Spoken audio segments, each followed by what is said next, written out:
Como a gente aprende? Como que a gente aprende? Né? E esse aprendizado, por meio da escuta, ele já começa, inclusive, muito antes, né, da criança entrar na escola.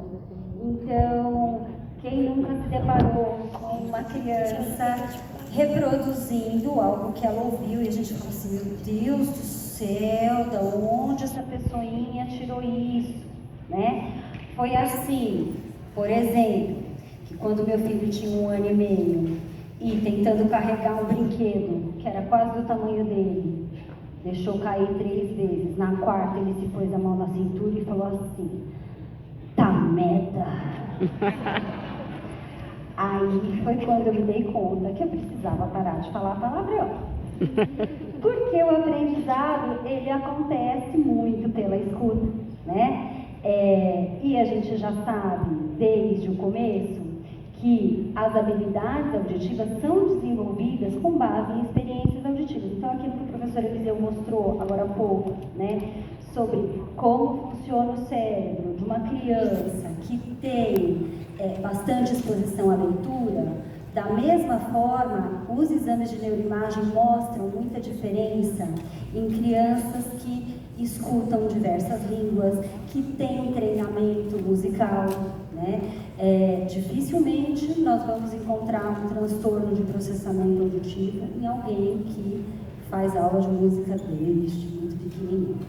Então, o aprendizado, ele depende muito dessa modalidade sensorial e é graças à escuta que nós vamos desenvolver muito da nossa linguagem oral, das nossas interações, dos nossos processos de comunicação mais importantes. E pensando no começo de tudo, né, a gente precisa entender que, infelizmente, na nossa realidade, muitas suspeitas de transtorno de aprendizagem acontecem antes de se suspeitar de uma perda auditiva. Afinal de contas, a criança fala. Se fala, surdo não é. De fato, se fala, não deve ter uma perda auditiva profunda bilateral, né?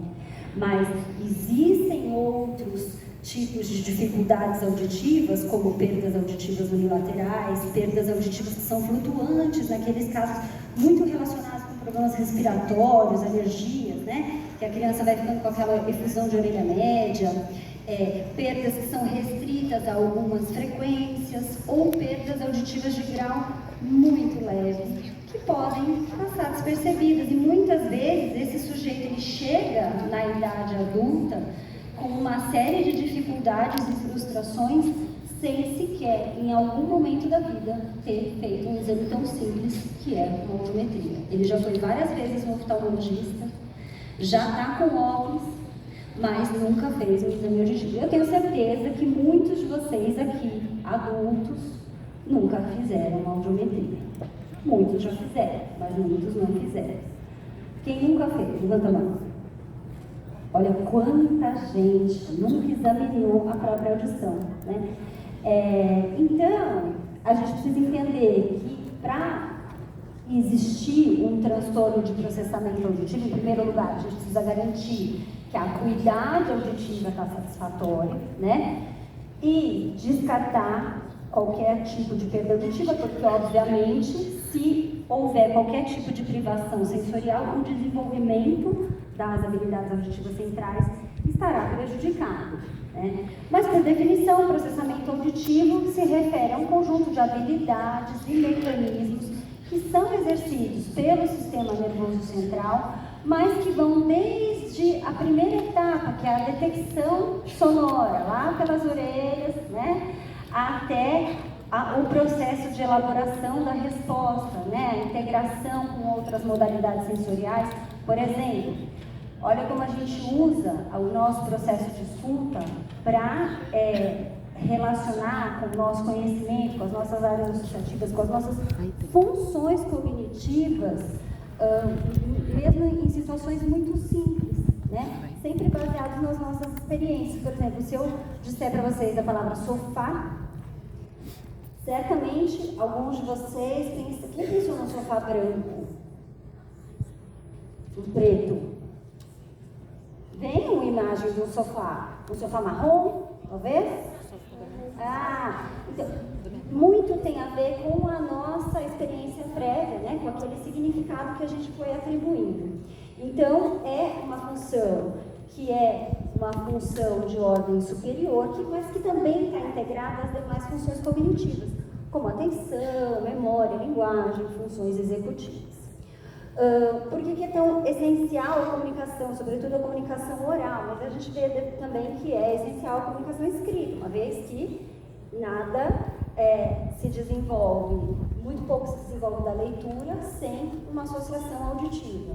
Então, a discriminação de fonemas, ela depende de uma análise acústica de sons que são extremamente breves. São milissegundos que diferenciam um fonema de outro. São características acústicas muito sutis em frequência e intensidade que vão diferenciar, por exemplo, um F de um S. E a gente usa toda a nossa experiência no idioma para diferenciar quando é um e quando é outro. E, posteriormente, para ser alfabetizado e ter fluência de leitura. Então, o transtorno do processamento auditivo central, ele ocorre quando qualquer dessas habilidades utilizadas durante qualquer dessas etapas, né, desde a detecção até a passagem por outras áreas que vão priorizar estímulos de fala em meio a ruídos, como, por exemplo, o corpo geniculado medial, o lateral, responsável pela visão, o medial, aquele que vai definir se é som de fala, mandar direto para o córtex auditivo, né? Escolher aquilo que a gente vai responder. Então, é uma função que acaba sendo essencial para os processos de comunicação e aprendizagem. Existem algumas manifestações que são bem frequentes em pacientes com transtorno de processamento auditivo, principalmente as inabilidades de escuta. Então, são pacientes que perguntam muito o quê? E isso pode ser tanto porque ele teve uma dificuldade de discriminar os sons da fala, como porque ele precisa de mais tempo para elaborar a resposta, né? Ou para entender essa sequência de informações. São estímulos encadeados, né? Confusão entre palavras parecidas. Então, a pessoa, muitas vezes, a gente suspeita que tem uma perda auditiva porque ela se comporta parecendo aquele personagem que hoje em dia não é mais correto, a velhinha da Praça Nossa, lembra? Não é mais correto a gente dar risada daquilo, mas o engraçado ainda era que ela sempre trocava por alguma coisa que envolvia uma sacanagem, né? Quando alguém oferecia para ela uma jujuba, ela falava assim, suruba! E dava bengalada, né? Então, esses comportamentos acabam também aparecendo nessas crianças com dificuldades auditivas. Mas também podem aparecer em pacientes com outros tipos de transtorno, como, por exemplo, o incômodo excessivo com barulhos. Às vezes nem são barulhos tão intensos, às vezes são sons do ambiente que provocam muito desconforto nesse paciente, porque ele tem uma dificuldade de selecionar qual é o som ao qual ele vai se atentar. Muitas vezes também esse paciente ele piora muito a sua capacidade de compreensão da fala em ambientes distintos, né? Principalmente, por exemplo, se ele estiver no silêncio, ele compreende tudo, ele não demonstra qualquer dificuldade, então numa aula particular ele vai bem. E, às vezes, quando ele está numa situação, numa sala ruidosa, como a grande maioria das salas, das grandes maiorias das escolas do Brasil ele apresenta maior dificuldade de compreender o professor. Então, é um aspecto importante para ser diferenciado. E existem manifestações comuns, que também são a desatenção, né, a falta de atenção, né, o vocabulário restrito, o déficit fonológico, que pode aparecer de forma concomitante, as dificuldades relacionadas ao processo de alfabetização e compreensão leitora, e prejuízo em seguir instruções em sequência, prejuízos que parecem de memória, mas na realidade tem a ver com sequência, com ordem, com encadeamento. Além disso, tem outro aspecto bem importante, que é o esforço auditivo que essa criança, vamos falar assim, essa criança faz. Então, muitas vezes ela vem apresentar sinais de fadiga extrema depois de um esforço auditivo muito grande que ela teve que fazer, principalmente quando existe uma maior complexidade do conteúdo ou quando ela precisou se manter muito atenta o tempo inteiro, tentando utilizar recursos internos para saber se era uma palavra ou se era outra. É como se fosse a gente assistindo aula num idioma no qual a gente é pouco fluente. Quer dizer que a gente não consegue falar, não consegue compreender, mas o esforço que a gente faz é tão maior que acaba gerando um cansaço, né? Esses sinais de fadiga, e que muitas vezes vão, como consequência, trazer a falta de atenção. Então, são aspectos que precisam ser considerados. E também a gente precisa entender que as dificuldades auditivas elas não se restringem aos transtornos de processamento auditivo central.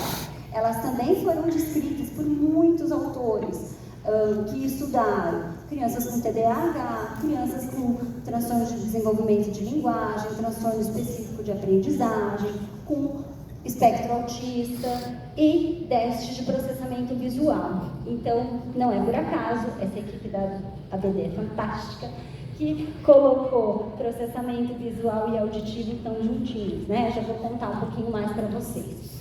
Em relação à avaliação do processamento auditivo, ela sempre tem que ocorrer em 3 âmbitos, né? Primeiro, investigando onde ocorrem as maiores dificuldades e que tipos de dificuldades elas são percebidas no dia a dia da criança, em situações reais, comuns, né? Do cotidiano, então com escalas, com questionários que vão ser respondidos por pais, professores. Também deve ser avaliada com testes auditivos comportamentais, e para isso é essencial garantir, antes de qualquer coisa, que a criança já tenha feito uma audiometria e que já tenha sido descartado uma perda auditiva, senão não tem teste comportamental para ser feito. E por último, testes eletrofisiológicos, que vão contar para a gente o tempo de transmissão neural dos estímulos acústicos em todas as estações do sistema nervoso central, cada uma responsável por uma função, né? Então, quando a gente fala de transtorno de processamento, não necessariamente existe uma lesão, né? E muitas vezes, antigamente a gente acreditava que era mais comum em crianças que tinham um passado otológico, muitas otites nos primeiros anos de vida. Hoje em dia já se sabe que não, que é uma questão do desenvolvimento, né? E essas habilidades também tendem a ser desenvolvidas com métodos terapêuticos específicos. Então, é importante considerar quais são as queixas, entender que a avaliação, aliás, o diagnóstico do paciente não acaba depois da avaliação do processamento auditivo central. Eu preciso saber que esse paciente vai ter uma investigação mais completa da linguagem, da atenção, de todas as funções cognitivas, né?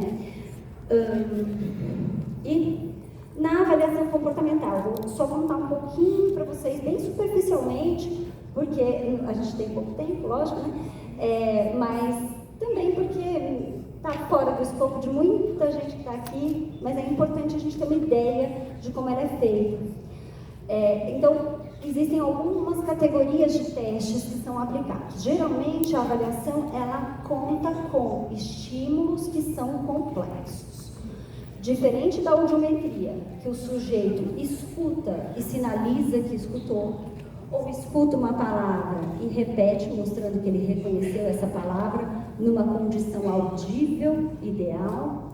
Na avaliação comportamental do processamento auditivo, existem estímulos que são complexos em tarefas que são complexas. Porque o que eu quero avaliar? As habilidades auditivas isoladamente. Então, nos testes monoaurais de baixa redundância, como o próprio nome está falando, é monoaural, significa que as orelhas são avaliadas separadamente. Baixa redundância significa que existe algum desafio de escuta.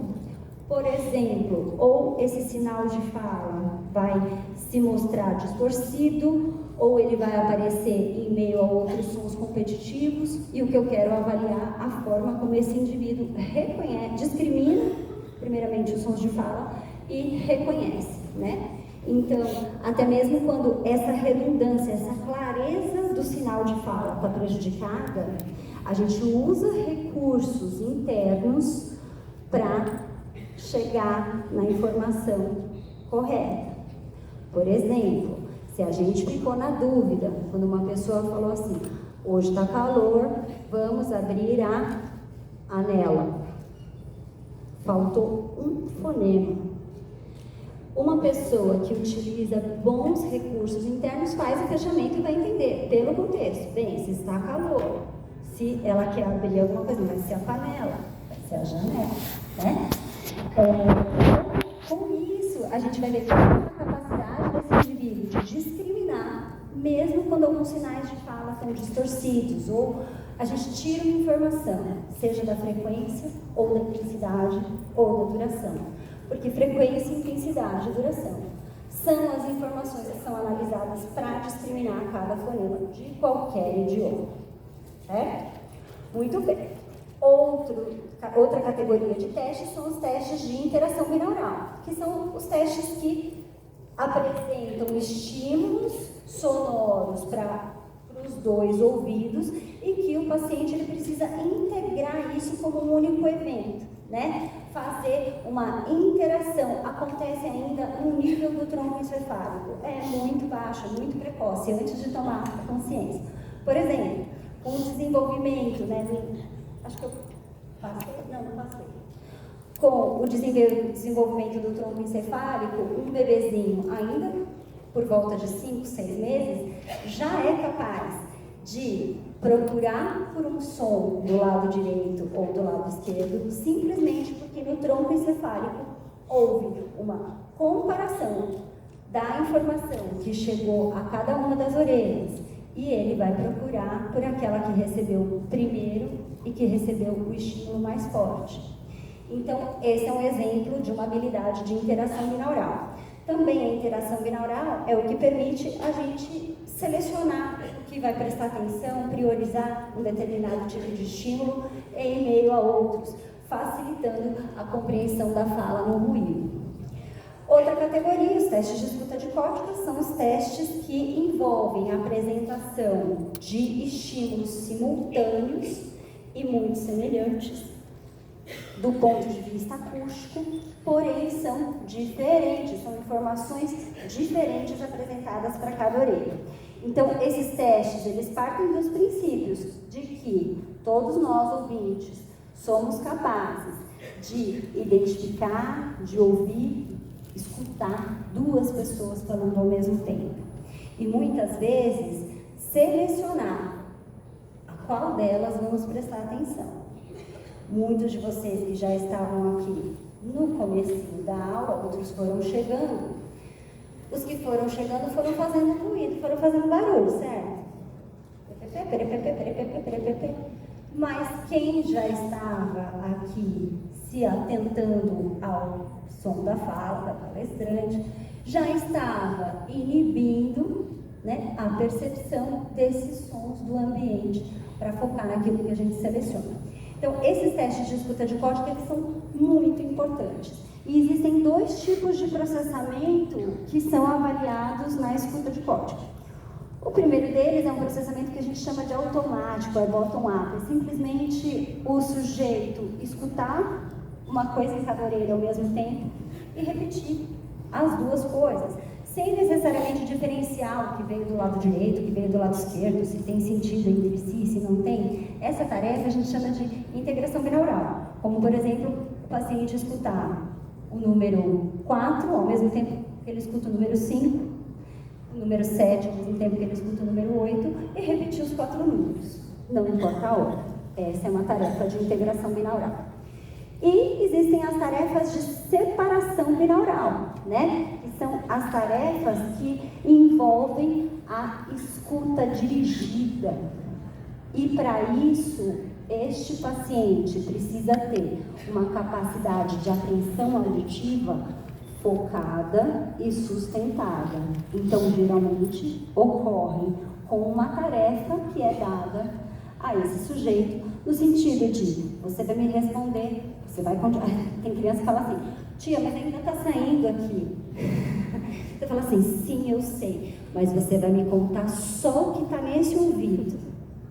Né? Então, aumentar a percepção de uma orelha, porque você inibiu o que está chegando na outra. Né? Então, essa é a tarefa de atenção auditiva sustentada, que a gente avalia em testes de escuta direcionada, como se fosse, por exemplo, aquele dos números, né? Que a gente vai pedir para ele falar só o que está na orelha esquerda ou só o que está na orelha direita, não mais todos os dígitos que ele escutou. E tem testes que são estímulos de fala simultâneos para cada orelha e que nenhuma instrução é dada para o paciente, simplesmente para avaliar qual das orelhas ele prioriza. E, considerando que a maioria das pessoas destras e uma boa parte das pessoas que têm preferência esquerda, tem dominância hemisférica esquerda para os sons da fala, tanto destros quanto canhotos, né? Tem essa dominância hemisférica do lado esquerdo, existe uma priorização automática da escolha dos sons, ele acerta mais aquilo que ele escuta do lado direito. Né? E aí o desafio é quando a gente vai ver se ele tem a capacidade de melhorar o próprio desempenho, uma vez que ele coloca a atenção do lado que é mais fraco, vamos dizer assim. E, por fim, tem a categoria de testes de processamento temporal. Os testes de processamento temporal, eles, em geral, envolvem a avaliação, né? A gente vai identificar se esse paciente tem condições de perceber variações acústicas que são muito breves, inclusive tão breves quanto que diferenciam um fonema de outro, né? Então, a gente vai ver se ele tem condições de perceber essas variações do tempo, por isso o processamento temporal, e também vai ver se ele tem a capacidade de perceber diferenças que estão relacionadas à duração de um som, diferenças que estão relacionadas à frequência de um som e ordenar esses sons de acordo com a ordem que ele recebeu. Então, aqui existe uma influência bastante da memória operacional. Então, geralmente, os testes de processamento temporal envolvem a apresentação de sons não verbais, e aí a gente pede para esse paciente imitar esse som, né? Só entender esse contorno acústico, esse contexto. E em seguida ele vai nomear, foi um som fino e um grosso. Então ele precisou passar um estímulo não verbal e para uma resposta verbal, né? Então aqui eu vou também avaliar como funciona a integração interhemisférica. Muito bem. E aí, uma vez que eu fiz a avaliação com todos esses testes, eu vou juntar todas essas pecinhas do quebra-cabeça para identificar qual é a natureza do déficit auditivo. Existem vários déficits auditivos, então, mesmo com o mesmo CID, existem perfis diferentes de transtorno de processamento auditivo central. Isso é muito importante de saber, porque uma vez que existem subtipos de transtorno de processamento auditivo central, também existe método de reabilitação que tem que ser diferente para cada um, certo? Muito bem, então vou começar aqui mostrando para vocês o que a gente chama de déficit de... Que moça pequenininho. Pode soltar. Que cachorro dele? Não sou cachorro, não. Deixa eu ver se eu consigo voltar. Vou ver se eu consigo voltar. Mas acho que todo mundo já viu esse vídeo, né? Não, sei não. Vai. Que moça pequenininho, quando eu vi esse dinossauro tão grande, o que achou? Que cachorro dele? Não sou cachorro, não. Cachorro. Coisa mais fofa, né? Gente, nunca tinha esquece que é obviamente, é um minúsculo, né? Não vamos dizer que essa criança tem um transtorno de processamento auditivo, certo? Mas o déficit de discriminação auditiva, ele acontece muito dessa maneira. Então, por exemplo, é uma organização de palavras pouco previsíveis, que cachorro, né? O que você achou, você gostou, né? Talvez se tivesse perguntado dessa maneira, ele não teria entendido como cachorro. A gente tem que entender que estava ali no museu, vendo a ossada do dinossauro, com um monte de criança falando ao mesmo tempo, né? E isso já tira a clareza da fala. Algumas informações acústicas não vão ser percebidas. E aí, obviamente, esse paciente ele vai no que é mais óbvio. Cachorro? Que cachorro? Porque eu não sou cachorro, não. Óbvio, ele ainda está nessa idade desenvolvendo habilidades de discriminação auditiva, né? Mas algumas crianças levam mais tempo para desenvolver essas habilidades. Vamos continuar. As dificuldades de discriminação auditiva, então, em geral, envolvem um prejuízo de análise dos sons da fala. Análise mesmo, é você perceber se são sons iguais, se são diferentes, baseado no que você tem de informação acústica, frequência, intensidade, duração, para saber qual foi o fonema que foi dito, né? Geralmente, as crianças que têm esse déficit de discriminação auditiva são aquelas crianças que demonstram mais sinais de cansaço, né? Devido ao esforço auditivo, e que perguntam muito o quê? Hein? Né? Precisam dessa repetição. E, geralmente, em função da velocidade, né, da demanda de velocidade de processamento, isso é, quando a informação acústica chega de uma forma muito rápida, esse paciente também vai precisar de um pouquinho mais de tempo para analisar esses sons, né? Então, existe aqui um impacto também importante nas habilidades de consciência fonológica e leitura, né? Por isso, muitas crianças com dificuldade de leitura chegam para... وسامي الله حيها تعرفان لا ايش دعوه انا عرفتوني؟ لا والله طيب ولا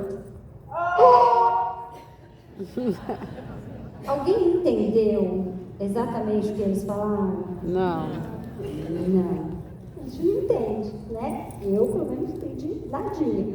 Mas, com essas informações de contexto, de prosódio da fala, a gente entende a intenção comunicativa, não é? A gente entende o que aconteceu ali. Eles não estavam se reconhecendo sem máscara, quando puseram a máscara, se souberam. E lembra, a gente desenvolve essa percepção do aspecto de prosódia ainda muito pequenininho, né? Vocês acham que a criança, um bebezinho, vai responder da mesma maneira se você falar assim, não faz isso? Ou se você falar assim, não faz isso? É igual comportamento depois da mesma instrução verbal? Não, né? Ou se você... Então, esses pacientes que têm essa dificuldade de prosódia, geralmente eles têm a dificuldade de perceber esse conteúdo afetivo emocional da fala, né? Por exemplo, você liga lá para o seu marido, para a sua esposa, e a pessoa tem assim, alô, tá, Não é um bom momento para você perguntar o que ela almoçou, né? Certamente está com pressa, não está podendo falar, tem mais gente perto, está querendo encurtar a conversa. Então, alguns desses pacientes com déficit de prosódia têm essa dificuldade, ou com a fala muito monótona, ou a dificuldade de entender mesmo essa expressão, o julgamento da intenção comunicativa. Os déficits de integração binaural envolvem bastante tudo que a gente faz de tarefa, juntando processamento auditivo do hemisfério direito com processamento auditivo do hemisfério esquerdo. Por quê? Embora a análise acústica ela seja inicialmente realizada no córtex temporal, todo o cérebro está envolvido em processos de escuta, áreas associativas, o córtex pré-frontal, né, modulando a atenção, a discriminação de contexto, de contornos acústicos, o reconhecimento. Então, quando existe uma falha na integração entre o conteúdo verbal e não verbal, e geralmente uma falha em escuta dicótica, principalmente do lado esquerdo, né? Porque antes de chegar no hemisfério esquerdo, deu uma passeadinha no direito e depois é que essa informação cruzou. Esses pacientes, eles vão ter bastante dificuldade, principalmente em tarefas multissensoriais e uma dificuldade de compreensão, tanto da linguagem oral quanto da linguagem escrita. O déficit de escuta binaural está muito relacionado com as dificuldades de atenção auditiva, né? Então, esse paciente, ele tem um ótimo desempenho no silêncio na hora que tem 2, 3 pessoas falando ao mesmo tempo, ou que ele precisa escolher qual que ele vai prestar atenção, né? Aí é que o desempenho cai bastante. Então, aqui a gente encontra muito esses tipos de dificuldade em pacientes que têm, por exemplo, TDAH. Lógico que não é uma condição obrigatória, mas é bastante comum. E o déficit associativo, ele acontece principalmente em pacientes que têm dificuldade em integrar informações auditivas com informações de outras modalidades sensoriais. Então, muitas vezes são pacientes que têm prejuízo na análise grafema-fonema, têm vocabulário reduzido e que muitas vezes têm outras manifestações de linguagem que vão além da discriminação auditiva e fonológica, né? Muitas vezes um prejuízo de sintaxe, de semântica mesmo, tem um prejuízo até simples, gramatical, inclusive na fala, né? Então, e por fim, o déficit de organização. Déficit de organização é aquele que envolve a percepção dos estímulos encadeados, sequência, então ele depende muito de memória operacional. E aí, gente, déficit de organização é uma coisa bem frequente em paciente com transtorno de aprendizagem. E, olha só, lembra que o professor Eliseu agora há pouco estava falando sobre a percepção de estímulos que são frequentes, diferentes de estímulos que são raros, né? Que tem a ver com a rede magnocelular. Então, é bem comum que as crianças que tenham esse tipo de dificuldade de processamento temporal auditivo também tenham dificuldade de processamento temporal visual. Por isso que a avaliação não pode parar por aí. Muito bem. E aí, a gente entende que os sinais, as manifestações e as dificuldades, inclusive encontradas na avaliação, elas também serão encontradas em pacientes com outros tipos de transtorno, né, de aprendizagem, de linguagem, e até mesmo entre os pacientes com diagnósticos de transtorno de processamento auditivo central, um quadro diferente, prognóstico diferente, etiologia diferente e por aí vai. Então, nesse estudo que foi realizado em 2020, que foi publicado em 2009, desculpa, contou para a gente que 43% das crianças que foram encaminhadas para a avaliação do processamento auditivo, ou melhor, 43% das crianças que tinham dificuldade de aprendizagem, que foram encaminhadas para a avaliação do processamento auditivo, foram diagnosticadas com transtorno de processamento auditivo central. E 25% dessas crianças tinham diagnóstico de dislexia associado ao de processamento auditivo. Então, nos Estados Unidos, a estimativa é que aproximadamente 10 milhões de estudantes têm um transtorno específico de aprendizagem da leitura e desses, 1/4 tem associado o transtorno de processamento auditivo central. Então, mesmo que ele não tenha esse diagnóstico, concorda que dificuldades auditivas vão aumentar as dificuldades de leitura dessa criança? Então, só por isso já valeu a pena avaliar, né? Mais ou menos 47% dos pacientes que têm diagnóstico fechado de transtorno de processamento auditivo, é metade, né? Tem também algum comprometimento comórbido, ou da linguagem, ou da leitura e aprendizagem, ou ambos, né? Também preenche critérios diagnósticos para outros transtornos e, infelizmente, a gente não consegue colocar cada um na sua caixinha, né? Categorias que sejam assim tão claras. Em relação à dislexia, especificamente falando, são mais comuns as dificuldades, como eu falei para vocês, de processamento temporal ou assimetrias na escuta dicótica muito acentuadas, com um prejuízo dessa via auditiva não dominante, na maioria das vezes a orelha esquerda, para a identificação dos sinais de fala, e também essa incapacidade, essa dificuldade de perceber, de predição neural, de saber o som que é frequente, habilidades de fala para perceber discrepâncias entre sinais sonoros, né? Então, também a gente encontra bastante paciente com dificuldade de figura funda auditiva, que é aquilo que vai selecionar o que prestar atenção em meio a outros estímulos. Tá bom? Mas não existe um único subtipo de transtorno de processamento auditivo central que esteja relacionado à dislexia e nem a gente pode afirmar que todo paciente com dislexia vai ter um transtorno de processamento auditivo central. Então, os estudos não permitem inferir uma relação nem causal, nem de etiologia comum, nem inferir que a comorbidade vai ou não existir, né? É importante, quando receber um relatório, ter atenção à qualidade desse relatório, à ética do examinador, né? No sentido de, não dá para aceitar, gente, desculpa, não dá para aceitar que aquele paciente chegue para fazer a avaliação e saia de lá com o agendamento das sessões de treino, com as datas já marcadas. Não dá, né? Já viu isso, né? É surreal, eu não posso aceitar uma coisa dessa, né? É como você fazer um exame de glicemia e vem junto com o resultado do exame, o telefone do médico que vai te tratar ou o remédio que você tem que tomar, não dá. Então, existe nos testes uma demanda cognitiva alta, né, das tarefas, e lembrar que o exame alterado não descarta outros transtornos. Por isso, a abordagem tem que ser multidisciplinar em todas as etapas.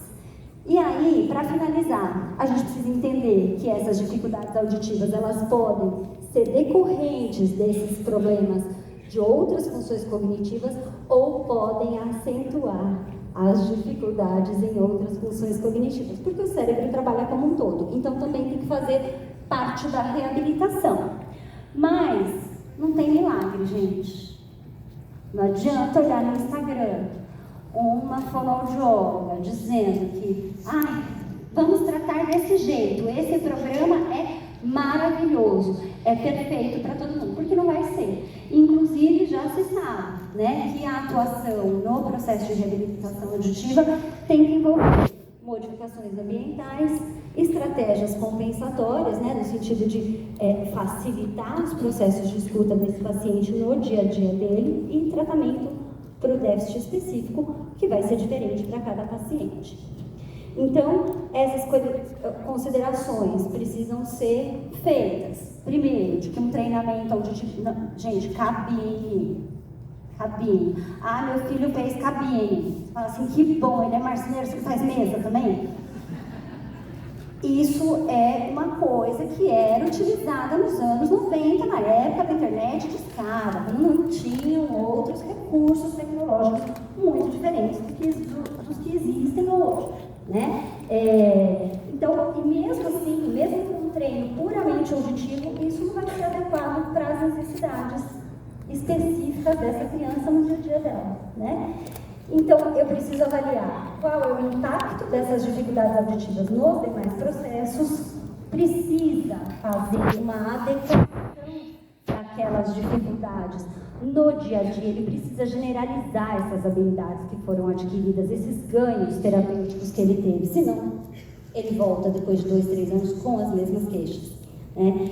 E precisa ter uma combinação de recursos bottom-up e top-down o tempo inteiro, para a gente conseguir benefícios bons, né? Assim, ganhos satisfatórios para essas dificuldades do paciente, né? Então é isso, juntar as pecinhas do quebra-cabeça nessa atuação que é multidisciplinar. Corri, não deu tempo nem de perguntar mais coisas para vocês, mas eu